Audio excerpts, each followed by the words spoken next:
So good morning, everybody. Thank you for joining today for our 30th Special Dialogue hosted by Global Health Innovation Policy Program at this CRIPS.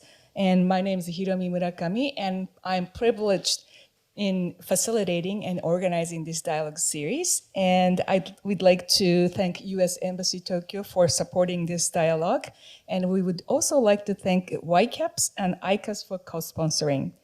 And we initiated this dialogue in 2020. At that time, we focused on COVID and how should we deal with those challenges. But now we have broadened our scope to include regional securities, political disruptions, economic security, and health risks. And under the theme of Japan's challenge.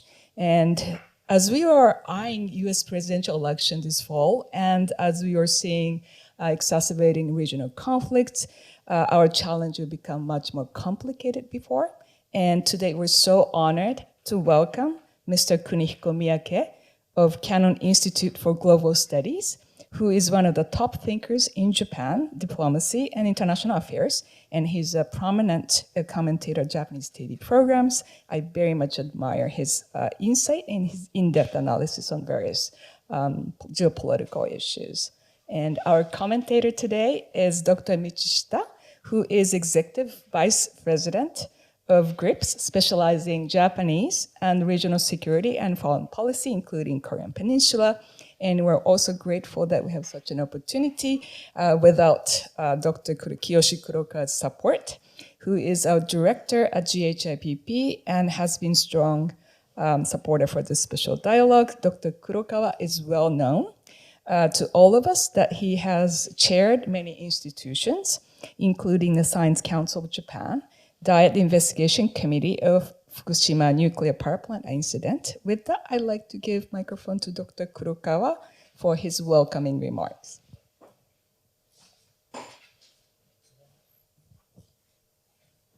Welcome to this session, and it is a great honor to introduce our distinguished speaker today, Mr. Kunihiko Miyake. Miyake Sensei is a renowned expert in international relations and diplomacy,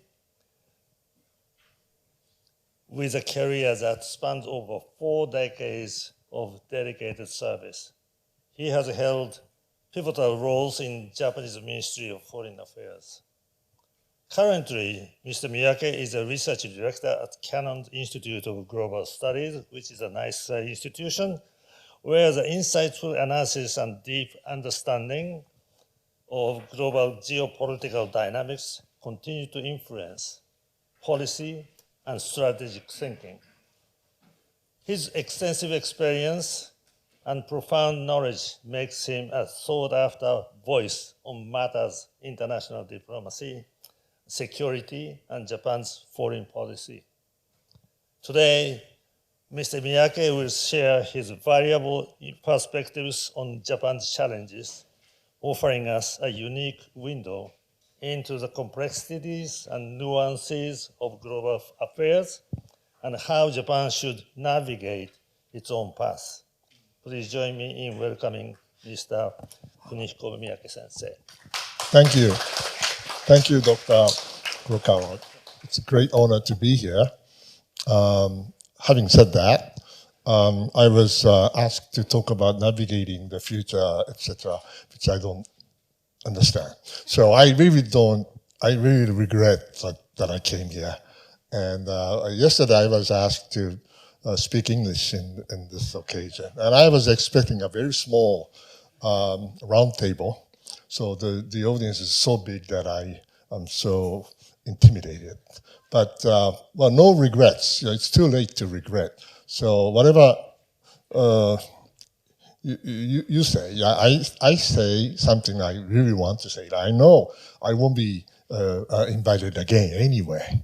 So I have prepared some slides. I have 60 minutes, and I don't know how far I can go, but this is navigating the future.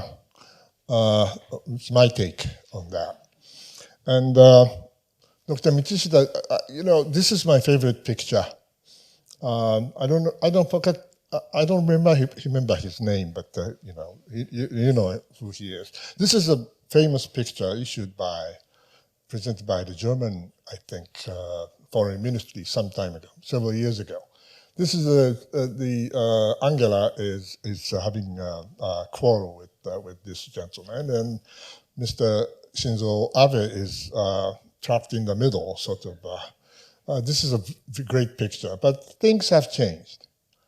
Things have changed, and now these guys are running the show. But this is going to be my take on the international affairs which had been going on.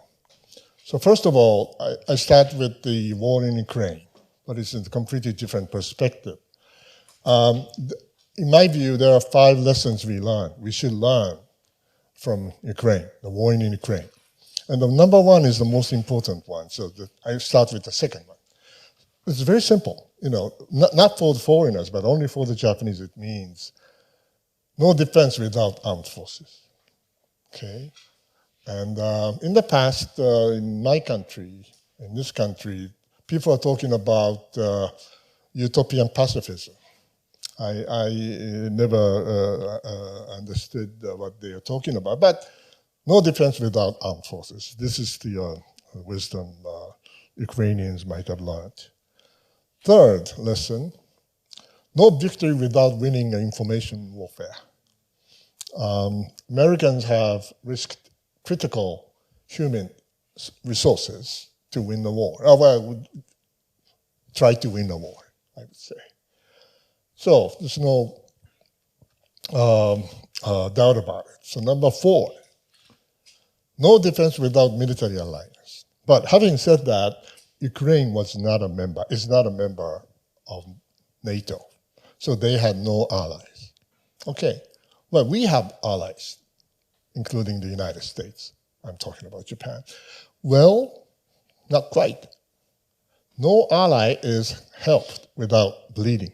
Well, it's a strange English, but basically what I'm telling you is the following. Remember in 2021, summer of 2021 in Afghanistan,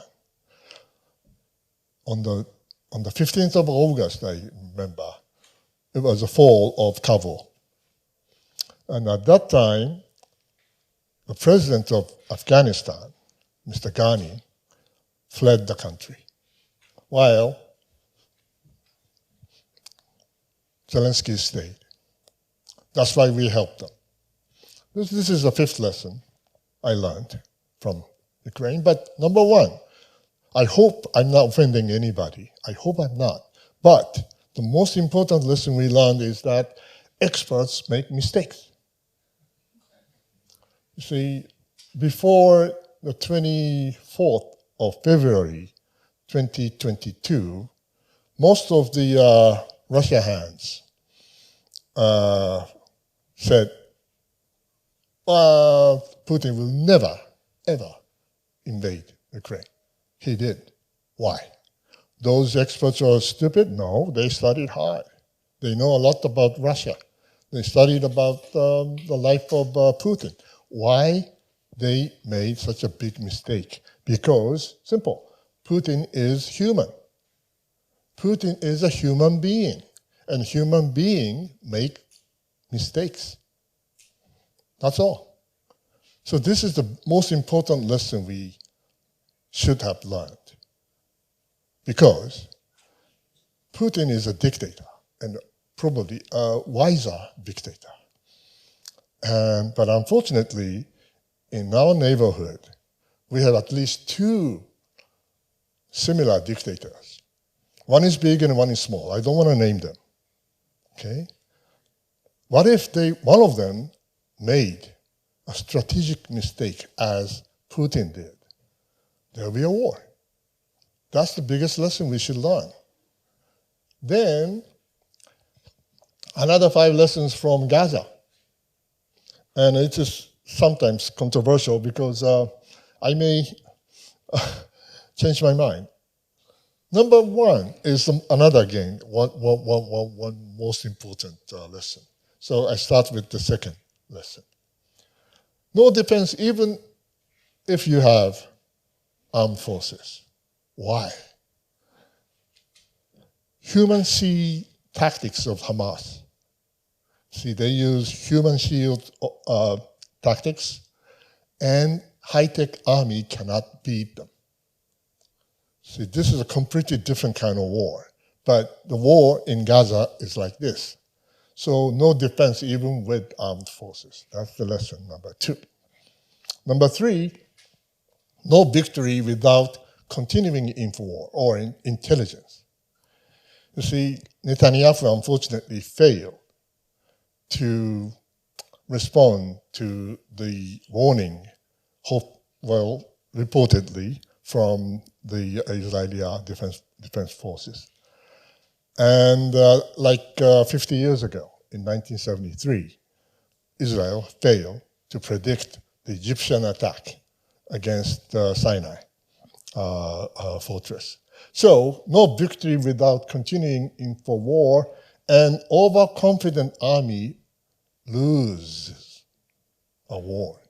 This is the 3rd lesson I learned. Number 4, 4th lesson is, again, it's about alliance, but no defense even with the military allies. Why? Well, Americans, and there are some semi-allies for Israel, but no one can help inhumane allies.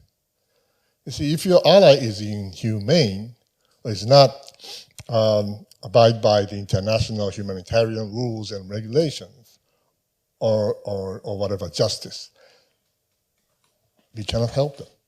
And that's exactly what's happening now in the Middle East. Number 5, no war victory without winning locals. Locals means this. You have to win not only the hearts and minds of the Palestinians, but before that you have to, as far as Americans or Israelis are concerned, you have to win a war against Congress. And you have to win a war against media corps in Washington, D.C. and elsewhere. You see, the way Israelis, and to a lesser extent Americans, fight now is in response to the pressure from the Congress, especially the Republicans and the media. You will never win a war in such a way. Anyway, again, the most important lesson, number 1, is the same. You can't trust Middle East hands. I was one of them. For those who may not know me, I was an Arabic language officer in the foreign ministry. And I was posted in Iraq twice. I studied Arabic in Cairo. And I spent some time in China. I spent more time in Washington, D.C. But again, you can't trust Middle East hands. Why? Because the earth is human. Again. Those are the 5 lessons I learned recently in the past 2 years. But this is just a prelude. How I see the world. This is completely politically incorrect slide because I violate somebody's intellectual property rights. But just you don't see anything. These are the slides or posters of Star Wars movies. Okay, so taking advantage of the metaphor of the Star Wars movies, I'd like to explain to you how I see the globe. Number 1, the Force Awakens. This was released a few years ago, maybe several years ago. I liked it, but this is not the Force that awakens. It is the dark side that awakens. What do you mean by dark side? What I mean by dark side is very simple. Very unhealthy, discriminatory, nationalistic, or xenophobic sentiment of those who some in a certain society. So I don't want to talk about Europe because I don't know much about them, but the rise of the far right or Trump These are all dark side to me. And the dark side awakens. And unfortunately, this is not the end. The second poster, the Empire Strikes Back. This is the first Star Wars movie I saw in the 80s, long time ago. It is not the Empire Strikes Back. It is the Empires, plural, strike back. Who are the empires? There's not only Russians, Chinese, Persian, and hopefully not, but Ottomans. You never know. Not the Japanese empire, by the way. The empires consider that the status quo is wrong, and they try to change the status quo, even by force, using force. This is a new phenomenon, but started in the 21st century. The third is episode 1, The Phantom Menace. I haven't seen it before, but I like the title. It is not the menace. It is the menace, but not the phantom menace. It is the nuclear menace. Nuclear proliferation is going on. And North Koreans have it, and I almost guarantee you Iranians will have it. It will be a matter of time. And if the Iranians have it, Saudis will have it, because they have already reserved 1 or 2 from Pakistan. Oops, I'm not supposed to say that. Anyway, all in all, it is not the return of the Jedi. It is the return of nationalism. The era of internationalism is gone. And era of nationalism is back. That's how I see the world. Okay? Whoops. We started at 10:30, so I stopped at around 11. Okay? So today, I talk about history. I'm not a historian. I never enjoyed studying history when I was young. But after I reached the age of 65, I began to understand. I began to understand that history is extremely important. So I share with you today 3 maxims about history. Number 1, the fools learn from experience while the wise learn from history. Life is so short for human beings. So you may have some decades of experience, but it doesn't mean a thing as compared to wisdom based on the hundreds of years or thousands of years of human history. Life is too short. That's number 1. But this is not the most important one. The most important lesson or maxim, I think, is the second one. History doesn't repeat itself, but sometimes rhymes. What do you mean by that? Well, history will not be repeated exactly the same way as before. But sometimes it rhymes. Something similar happens. Sometimes something not similar happens. This is history. I compare the era of the 2020s with the 1930s. I talk about it later. Third maxim, well, is it a maxim? Political leaders tend to make mistakes, as I told you, in a turn of tide, they call it, but in terms of the history tide. See, if things are calm and stable, many things are predictable. But at the turn of the tide, things get unpredictable because of the uncertainties the political leaders will create. So we are entering this turn of the tide era, from era of internationalism to nationalism, unfortunately. So we should be ready for that. absolute dictators make mistakes, which nobody else can correct. I don't want to talk about any specific dictators, but once he or she said something, you cannot correct it. The best example is the zero corona policy in our neighborhood.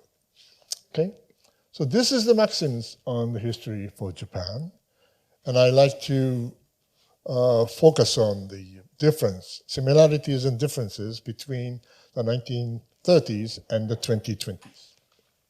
This is a map of the Japan's Great East Asian Co-Prosperity Strategy. I found it somewhere. You know, what we wanted is oil, rubber, phosphorus, etc., from Burma, Indonesia, Thailand, Vietnam, Mongolia, etc. This is our, shall I say, illusion. But it was the 1930s. Okay? And this is now. This is the first island chain, second island chain, and the third island chain. It's quite similar to ours. And this is what they call the Japan's survival zone is this. And it was decided in 1940. Okay? And this is what we have now. I don't want to go into details. You know the differences. In a nutshell, history rhymes in the 1930s and 2020s. Number one, a new rising power in East Asia emerges, and that power believes that the status quo is wrong, unjust. Therefore, it should be changed. It should be changed even by force. Number two, America is on the decline. Who cares? They're on the decline, and we will form our own international order by ourselves in this part of the world. It's time for us to do that. They believe so. Number three, in 1931, I believe, we invaded Manchuria, and then we established a puppet state called Manchurian Empire or something like that. And some people may remember the League of Nations dispatched a fact-finding mission to Manchuria. It's called Written Mission. And Sir Lippmann issued a report about the Japanese acts in Manchuria. And basically, they said it's wrong. We were so serious at that time, then we walked out from the floor of the League of Nations in 1932. That was the biggest mistake we made. It's a strategic mistake. But I don't want to name any country today, but what about the artificial island making in the South China Sea? I think this is the Manchurian incident for that country. Why? Then the Philippines raised that issue to the Permanent Court of Arbitration in The Hague. And the court issued a judgment saying that basically 9-line is out of the international basis or international legal background. Isn't it the Manchurian incident for them?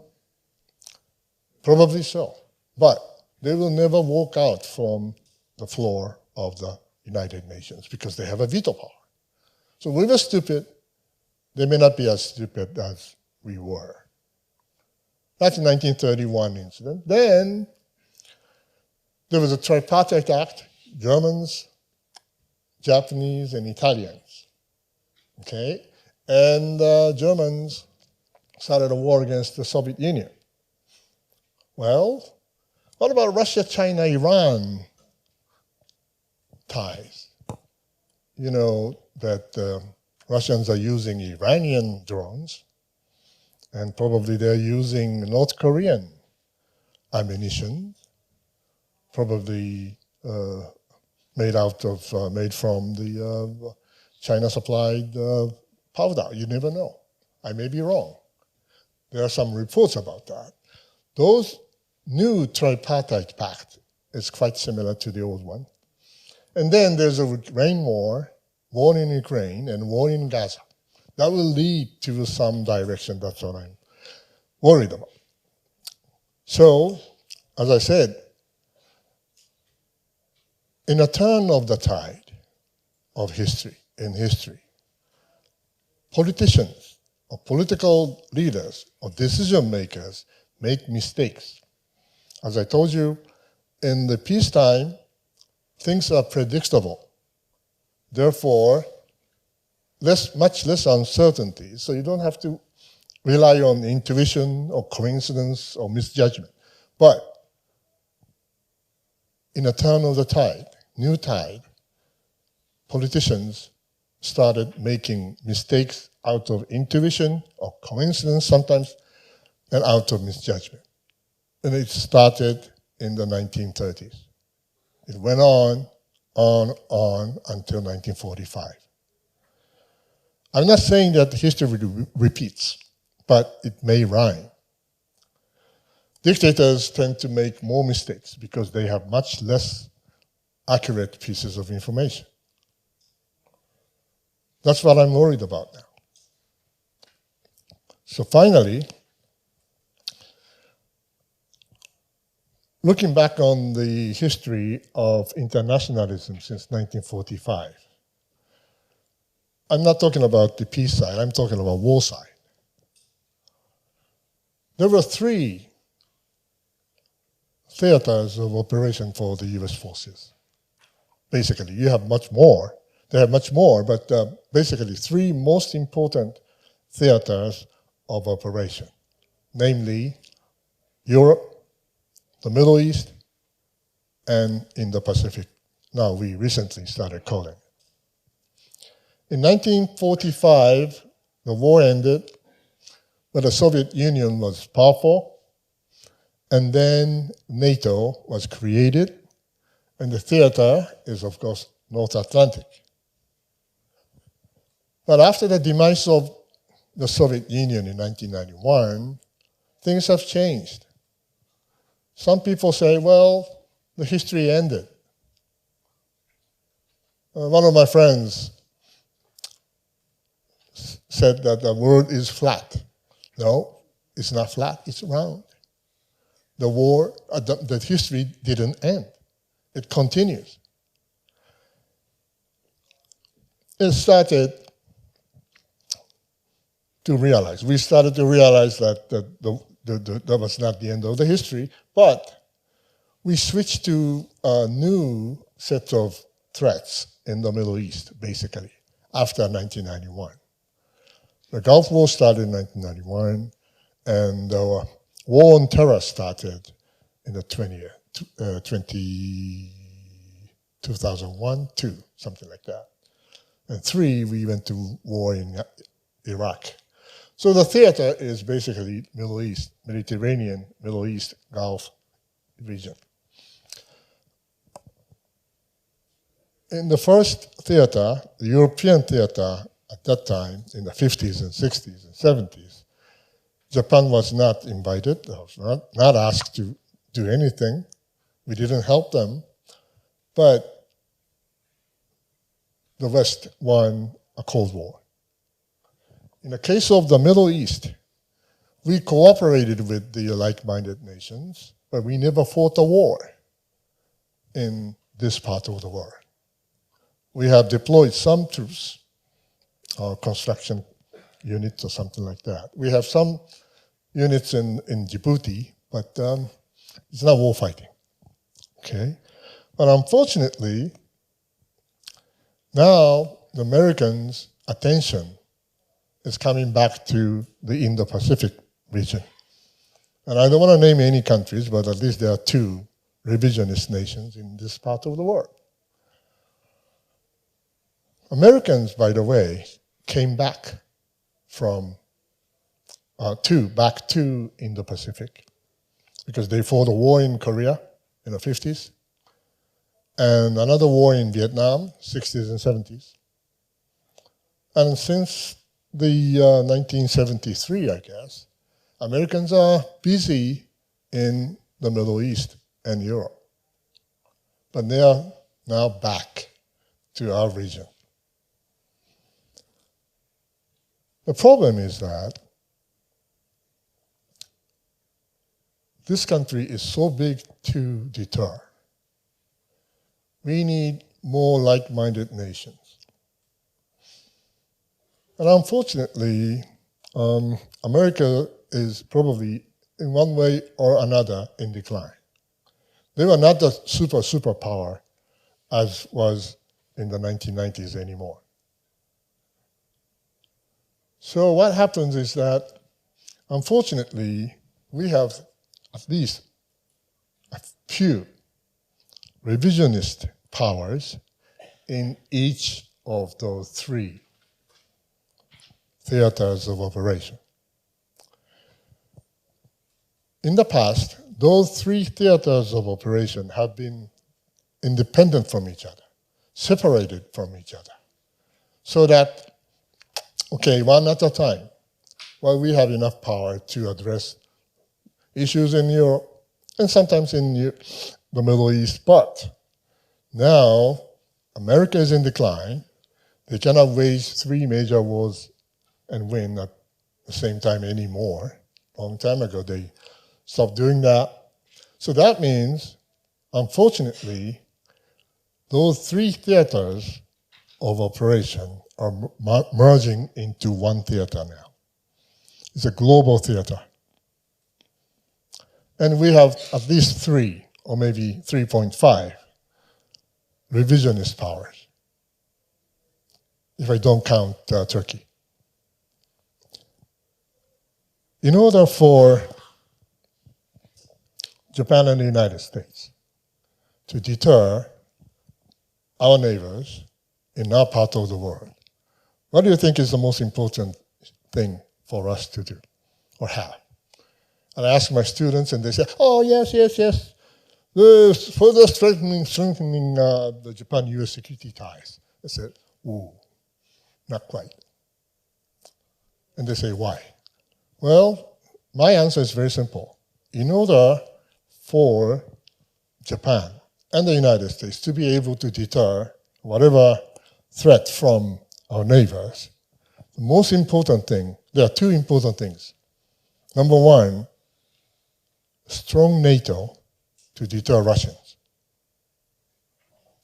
Number two, more stable Middle East to deter the Iranians.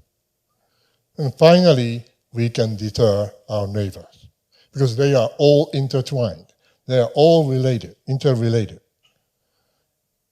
If deterrence fails in East Asia, in Europe, well, maybe Russians may have free hands and they may interfere, or vice versa. But unfortunately, for the past few years, the West, including Japan, failed to deter Russians in Ukraine. And we failed to deter Iranians in Gaza and the rest of the Middle East. This is the reality now. So what if we fail to deter our neighbors? Then the world will be in problem. Big problem. How can we avoid that? This is something I've been thinking about every day and night. And I have no answer to that question. Having said that, well, 11 o'clock, so I have to close. Most important thing is not to confront the Chinese. Is not to confront the Chinese. We deter the Chinese, but we don't confront them. We will continue dialogue with the Chinese leaders. Because this is the only way for those dictators not to make mistakes. Because they need more importantly, precise pieces of information. They could be misled by their armed forces, by their assistants or subordinates, but we should keep them informed of the most accurate and seriously important pieces of information about our will and ability to deter and our hope to stabilize in our part of the world. We don't want to change the status quo because we are a status quo power. We used to be a status quo changer, try to be, and we failed. And I hope our neighbors will not repeat the same mistake as we made. Thank you very much.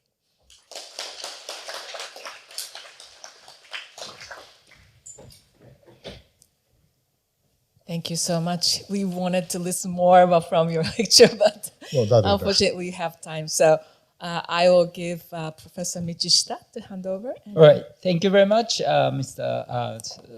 Kunihiko, for your excellent presentation. I would like to ask you 3 questions on 3 points that you have raised in the first part of your presentation. One is about no defense without armed forces.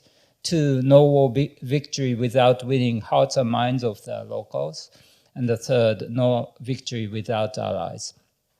The first one, so the question is, can we really follow through on our promise to bolster our defense capabilities enough?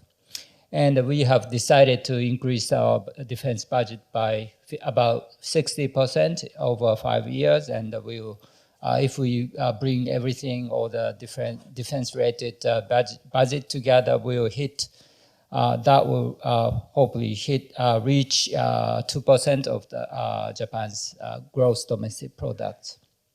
And we are talking about enhancing our warfighting capabilities, and we are talking about acquiring strike capabilities.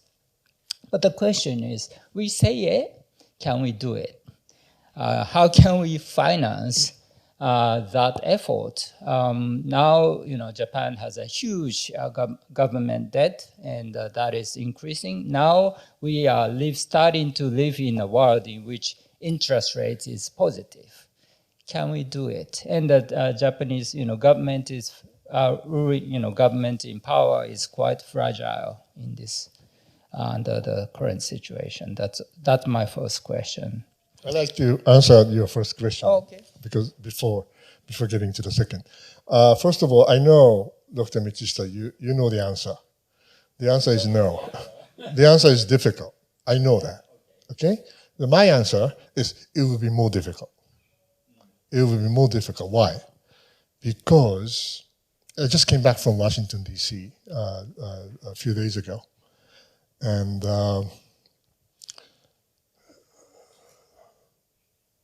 looking at Tokyo from Washington, D.C. or elsewhere, something very unusual is going on. And all politics is local, so I don't want to challenge that. But it's not only the crisis of the Fumio Kishida administration, whom I advise officially. I don't do that. It is more about the crisis of the post-World War II Japan conservative politics. So it's not only about LDP, but there should be a transition, a transformation of the Japanese conservative politics, which had been the coalition government since 1955, consisting of several mini conservative political parties, which has been called factions. They have been a coalition for decades, and they have created a beautiful sort of a decision-making process, with those various different views inside the party. They got hundreds of parliamentarians, but they always end up with consensus. How could they do that? Because of the decision-making process LDP has created for the past several decades. They have factions, they have party committees, and they have internal debate. Those are now gone. They dismantled factions. I don't think it's a good idea, because factions will come back, I'm sure, because people flock, people gather. How could one Japanese prime minister try to convince hundreds of LDP members? It's impossible. That's why we need sort of intra-party representation system, which is faction system. But they are gone, and also they have to go through a transformation from the politics of Showa or the 20th century to a 21st century, when and where the factions should be separated from money and post. Instead, the factions should represent the policies, and with the attractive political leadership, not necessarily with money or some power, to your point, people. So this is a critical moment for the LDP. They have to go through. If they succeed in that kind of transformation, the Japanese conservative politics will survive. But if not, we'll be in a big, big trouble. And unfortunately, we may have a weak political leadership, weak prime minister. You see, Mr. Kishida did a great job. And he had done something even Shinzo couldn't do. GDP 2% target, it was unbelievable. I was dreaming of it for decades, since the 70s, but now it was realized last year. Could you believe that? No. But it was not something Shinzo did. Kishida did. Why? Because Shinzo was considered more hawkish, and Kishida-san looks more dovish. Probably that's one of the reasons why. But anyway, he did a great job, but we may lose him. And who will replace him? The opposition? So then, in Washington, there's still a possibility. If you have any questions, I have some other slides about the Trump administration second. But it's a combination of weak Prime Minister of Japan and a president like Mr. Trump in the United States. That will make me feel dizzy and scared. And some of my friends in Washington told me if Trump is reelected, then they will go seek political asylum to Japan, he or she said. So, welcome. But it may happen. But the ramification is not that small. It's going to be a huge one. That's why I said it's more difficult. Thanks. Let me move to the second question, which is about winning hearts and minds of the Japanese people. The other day, the Chinese ambassador to Japan said that if Japan is to intervene in the war across the Taiwan Strait, which is an internal affair of Chinese nation, Japanese people would be brought into fire.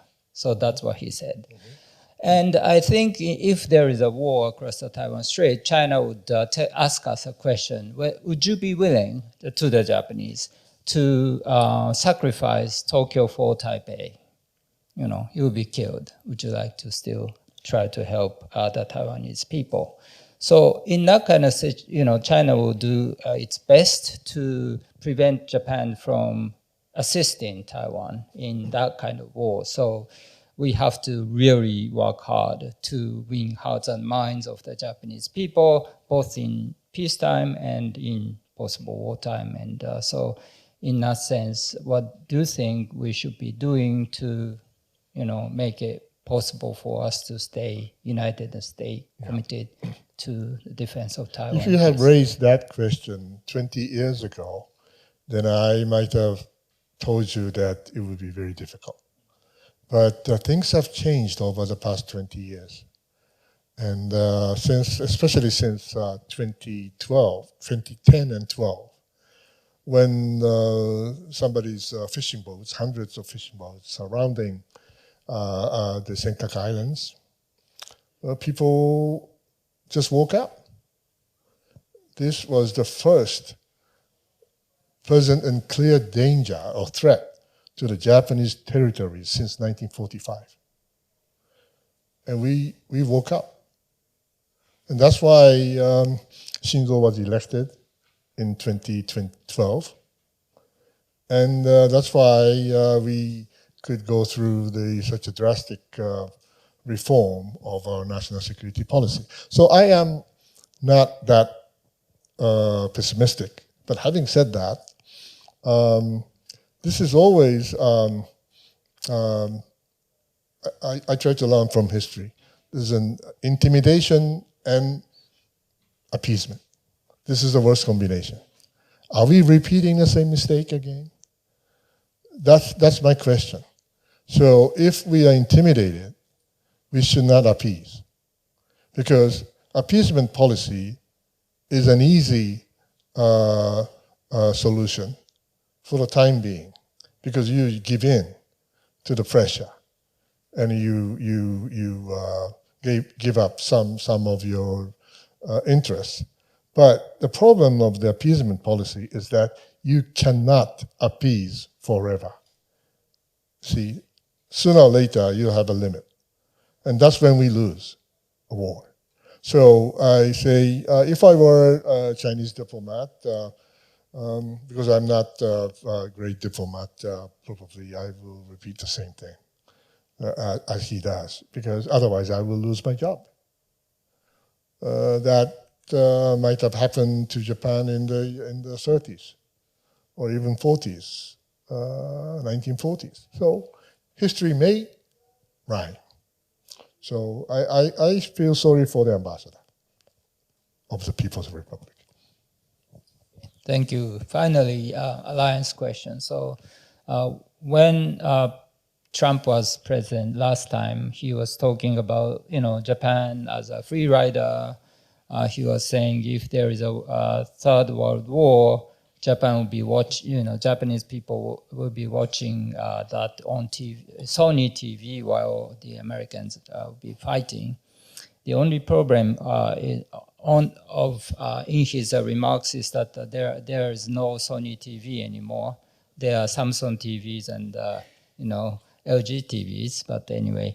And he was asking Japan to increase the amount of host nation support and quadruple the amount. And only good news during that period about our relationship in terms of defense, military defense, was the fact that Mr. Trump was quite positive in strengthening America's nuclear forces. So in terms of credibility of extended nuclear deterrence, we were actually quite happy.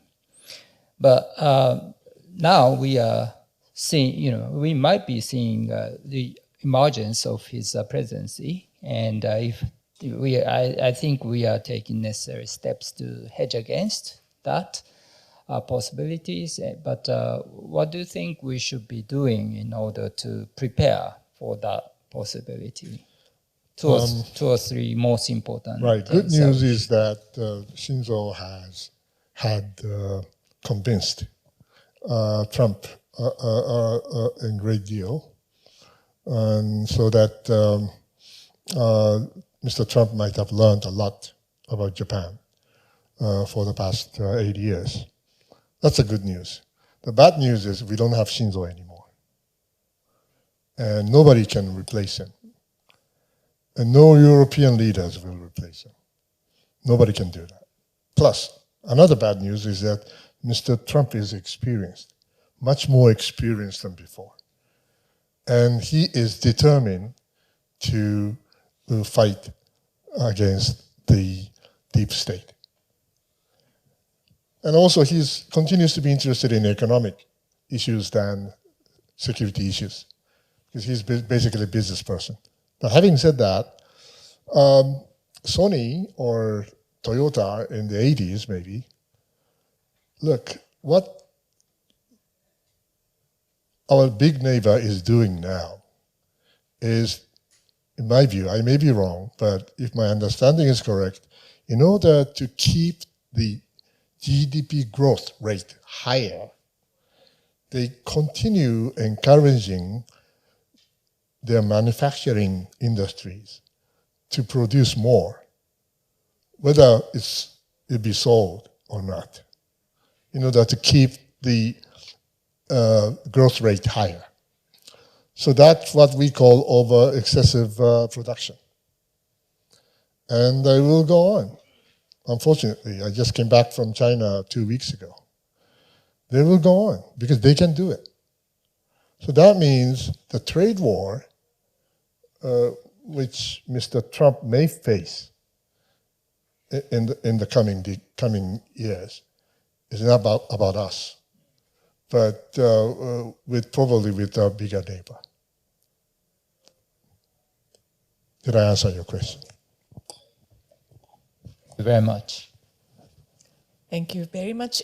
We have a little bit more over 10 minutes, so we'll welcome questions from audience. Please raise your hand, and if you have any other questions, please raise your hand.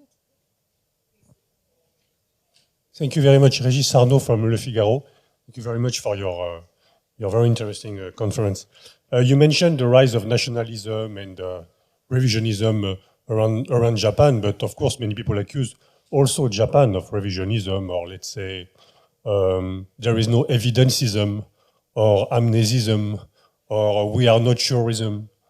And most recently, maybe you have seen, for example, that the massacre of Korean citizens in the 1923 earthquake was not anymore seen as a historical fact. And we know Japan has trouble sometimes with neighbors or with the global community.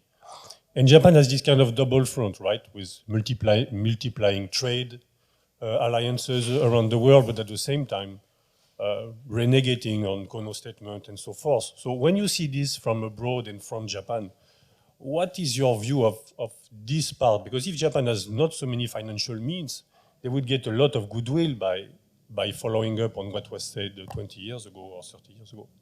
Thank you. Well, how long have you been in this country? 30 years. 30 years might be too long. As compared to the domestic political situation in Europe, in Germany, in France, I do not know much about Europeans, but I recommend you to read a recent New York Times article about I think it's Roger Cohen wrote it several weeks ago. It's a very good article about the rise of far right in Europe. In a nutshell, what he said is the moderate right and moderate left have controlled the politics in major European countries after the Cold War. I mean, during and after the Cold War. But now they have those moderate groups of politicians are walking out, disappearing, replaced by more leftist and more far-right extremists group of politicians. And I think that's exactly what's happening in Europe, in Germany especially. And it's also exactly the same that is happening in the United States.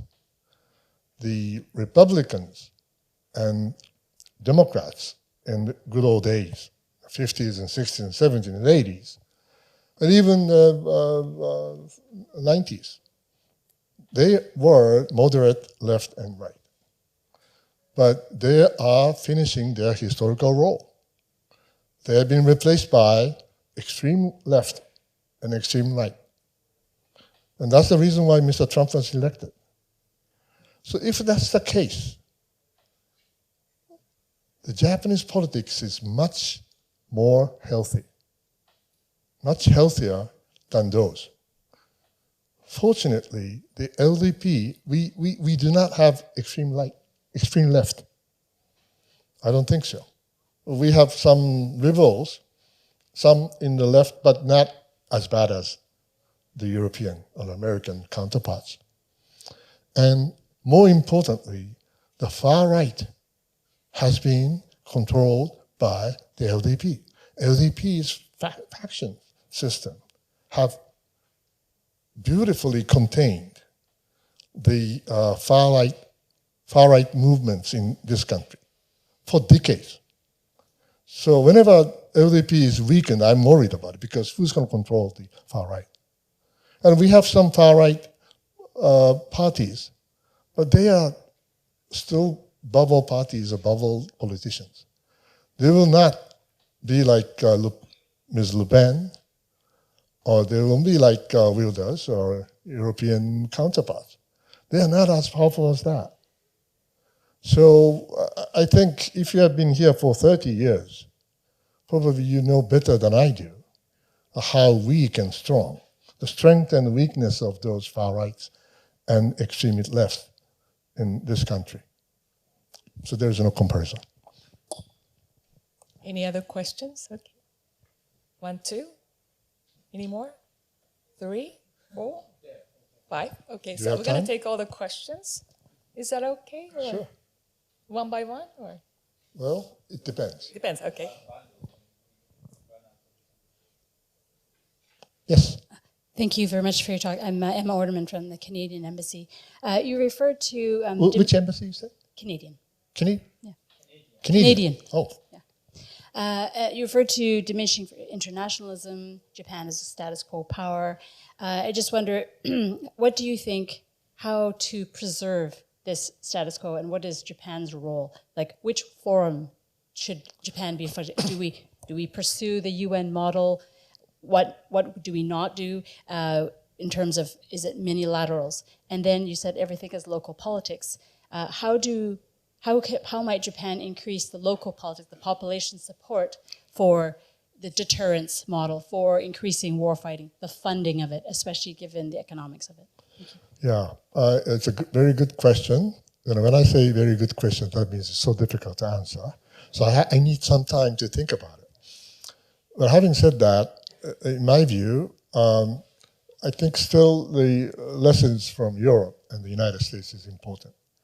If we lost moderate left and moderate right, and if there's a vacuum in the middle, and you have extreme left and right, then we'll be in trouble. So that's what I told you, that the Japanese conservative politics is at the crossroad.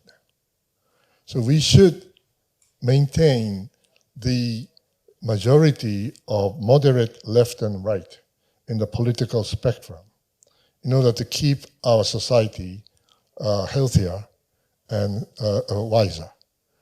And if we fail to do that, we'll be like in Europe. And that will be a big, big problem for us. So that's probably the best answer to your question. Sorry. Any other questions? Yes, thank you so much. Valeria Solis from Embassy of Mexico. I also want to go back to the last thing you said about not confronting the Chinese, but to deter them.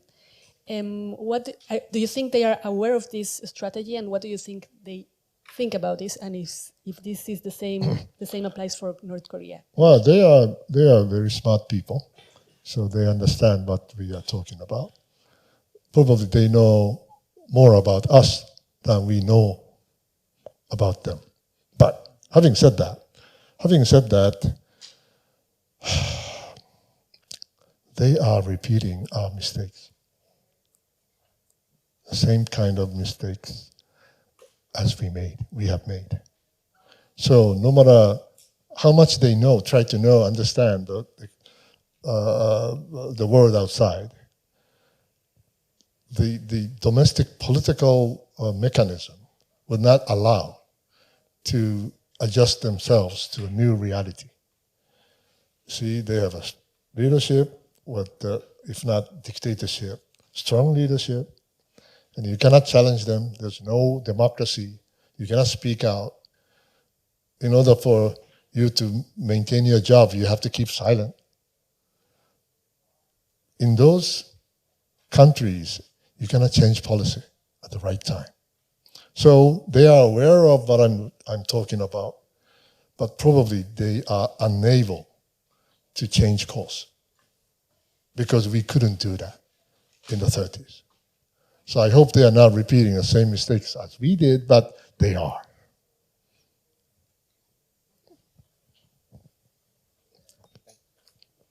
Thank you. Emmanuel Pastreich at Asia Institute, now from the United States, but now in Japan. So I got the impression from what you said that you imagine the Trump administration to be rather threatening and dangerous to the world order, and that by implication that the Biden administration is a beacon and a positive role in the world.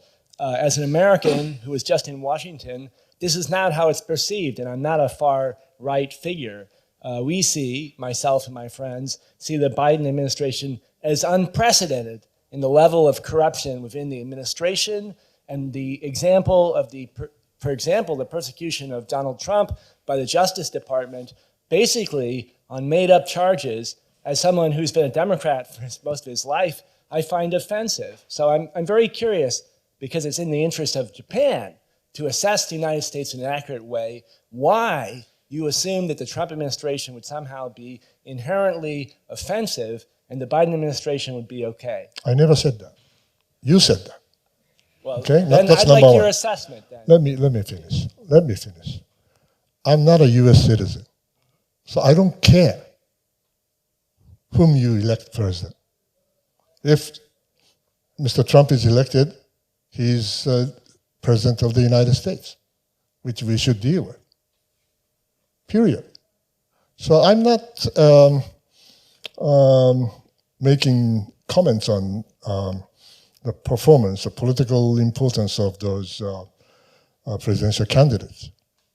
But I've been following the US presidential election for the past 48 years, since 1976. So I know a little bit about the elections. And I'm not talking about the American domestic politics, but I'm talking about US foreign policy. And Mr. Trump is neither Jeffersonian or other altogether four versions of US foreign policy. I think somebody introduced Jacksonian, not Smithsonian, Jeffersonian, etc. There are four. He is none of them.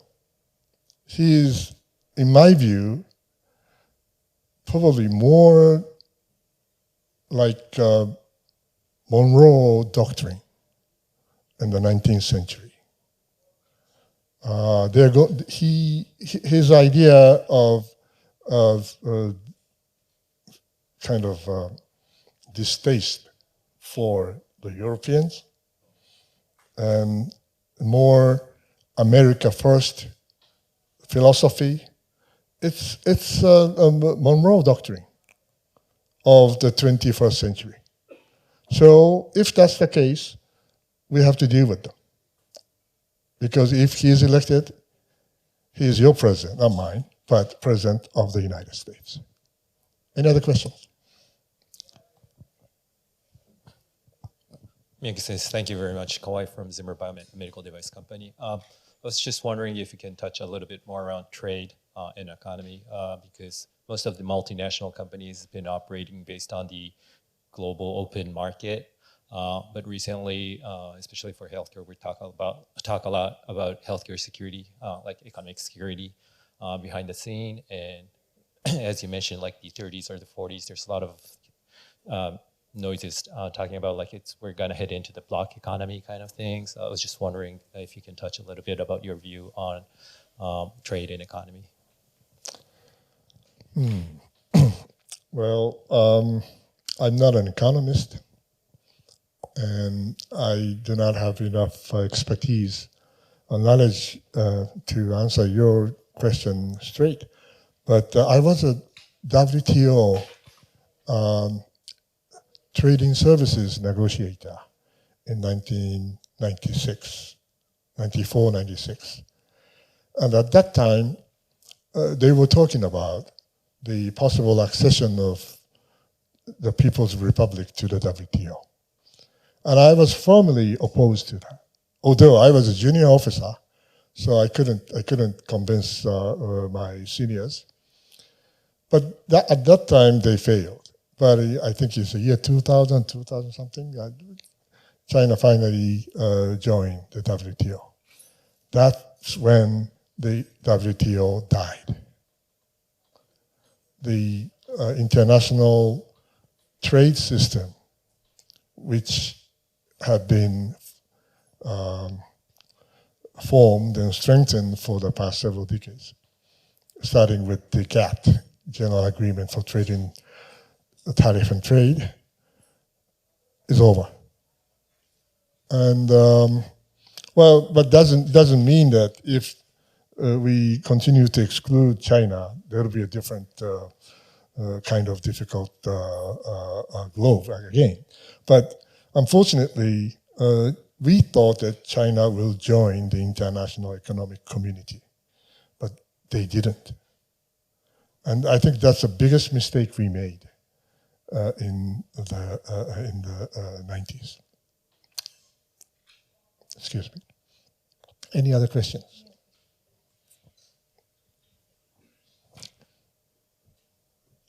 Yes, thank you, sir, for the presentation. This is Selma from the Embassy of Egypt, and thanks for mentioning... Ahlan Badrit. Not Yabida. Sorry. I'm sorry. You have a very good accent in Arabic. شوية بس. It's even you have the English slang. No. The Egyptian slang. Thanks for mentioning, when you have mentioned the three theaters, you have mentioned the Middle East, and you know that we are really a very hot spot when you see it on the map. You have said that because Japan hasn't participated in the deterrence of Iran, that's why we are having this conflict in Gaza. So I would like to hear from you, sir, about your views about the real cause of the conflict or the war in Gaza now. Because, for us in the Middle East, for the Arab countries, because Egypt, is a main country and it's neighboring. So we see that the conflict even started in 1948. And now we don't have even a Palestinian state. And we do support with Japan the two-state solution. So I see that this is maybe the main cause of, the erupting, provoking or conflict now. And I just wonder how can the multilateralism and the UN tools can help in ending the war, especially that we can see now the ICC and the International Criminal Court and also the IJC are having some decrees or some recommendations, and still I cannot see that there is it's not reflecting a main concrete solid solutions on the ground. So I want to hear from you about the main cause of the conflict and your perception about how the war is going to end. Okay. Thank you so much, sir. The young people in this room may not know, but Japan was one of the most active participants in what we called multilateral track of the peace process. It's a part of the Oslo Accord process.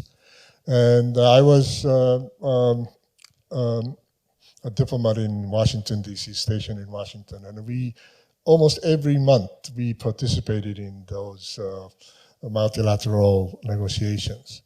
And at that time, we had a hope. It was 1993, 1992, 3, 4. And we had a hope. We thought that we will have a two-state solution. Well, unfortunately, something was wrong. What was wrong? Well, I don't want to be misunderstood, but, and I hope this is on the record, So it's so difficult, but I say this. Palestinians had to make a tough political decision to keep the peace process going. Egypt sacrificed its president, Anwar Sadat, to keep the process. He signed a peace treaty with Israel, and he was assassinated right after I left Egypt. And was it Mr. Rabin who was assassinated in Israel? He sacrificed himself for the peace process by making tough, difficult decisions. And I knew that at least one of them could be assassinated, even at that time. Because the solution to such a difficult question always require very difficult, tough compromise, decision on compromise. And sometimes politicians may have to devote his or her life for that. And Sadat did, Rabin did, but Arafat didn't. Arafat didn't. He could have made a tough decision in the year 2000. And he didn't do that. And Hamas rose in 2006, and we started losing the golden opportunity of peace process. I'm not blaming Mr. Arafat, but he was a leader of a nation or future nation. So we need more courageous, brave politicians or statesmen in the Middle East to make peace more durable and permanent. Sometimes politicians have to make tough decisions. That's my answer to your question.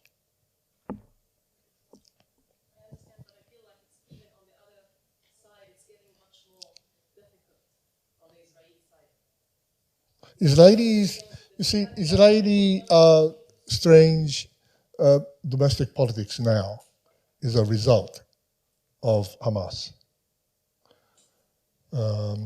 Result of religious extremism, which has been witnessed in the Middle East, in many, many places in the Middle East, including Egypt, Iran, Syria, Iraq.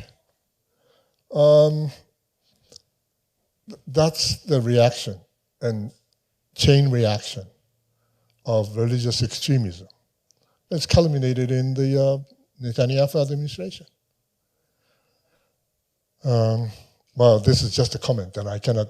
There's no solution to that because it's too late. But that's how I see the Middle East. I wish I could get back to the 1990s to resume the peace process. But in order to do that, we need to see many, many, many, many politicians to leave the political stage, replaced by a new generation of more serious politicians. Thank you. Thank you so much. I think we have a continuous question, but we have time already exceeded. And then please join me for applauding Mr. Miyake Sensei, thank you so much for your insightful discussion. Thank you so much.